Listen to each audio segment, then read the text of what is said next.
एक घने जंगल में एक हिरण रहता था। वह बहुत ही सीधा साधा और भोला था। उसी जंगल में एक सियार भी रहता था जो बहुत चालाक और मतलबी था। एक दिन सियार की नजर एक बड़े कद्दू के खेत पर पड़ी जो जंगल के किनारे था। सियार अकेले जाकर खेत से कद्दू नहीं चुरा सकता था क्योंकि वहां एक चौकीदार रहता था। उसने हिरण को फंसाने की योजना बनाई। सियार हिरण के पास गया और बोला, मित्र, मैंने अभी अभी नदी के पार गन्ने का एक बहुत बड़ा खेत देखा है। चलो वहां चलते हैं और मजे से खाना खाते हैं। हिरण सियार की बातों में आ गया। दोनों नदी पार करके खेत में पहुंचे। हिरण मजे से गन्ने खाने लगा, लेकिन सियार को कद्दू पसंद थे, इसलिए वह कद्दू खाने लगा।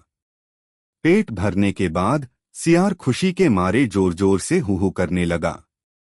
हिरण ने उसे रोका, अरे मित्र, शांत हो जाओ। अगर चौकीदार जाग गया तो हम मुसीबत में फंस जाएंगे। सियार हंसा और बोला, मेरा पेट भर गया है, इसलिए मैं गाना गा रहा हूं। तुम डरपोक हो। और वह फिर से चिल्लाने लगा। सियार की आवाज सुनकर चौकीदार जाग गया। वह लाठी लेकर दौड़ता हुआ खेत में आया। सियार तो छोटा था, वह तुरंत भागकर झाड़ियों में छिप गया। लेकिन सीधा साधा हिरण भाग नहीं पाया और चौकीदार ने उसे पकड़कर एक पेड़ से बांध दिया। जब चौकीदार चला गया तो सियार वापस आया। हिरण ने सियार से कहा, मित्र, मुझे यहां से आजाद कर दो। चालाक सियार बोला, मैं कुछ नहीं कर सकता, तुम खुद ही कोशिश करो। तभी हिरण को एक तरकीब सूझी। जब चौकीदार वापस आया तो हिरण मरने का नाटक करने लगा।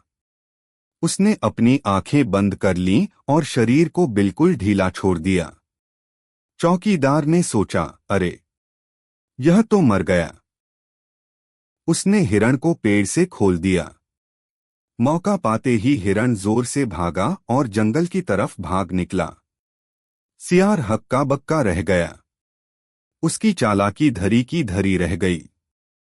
सीख, हमें कभी भी स्वार्थी और मतलबी लोगों की बातों में नहीं आना चाहिए। अपनी बुद्धि का प्रयोग करके हम बड़ी से बड़ी मुसीबत से निकल सकते हैं।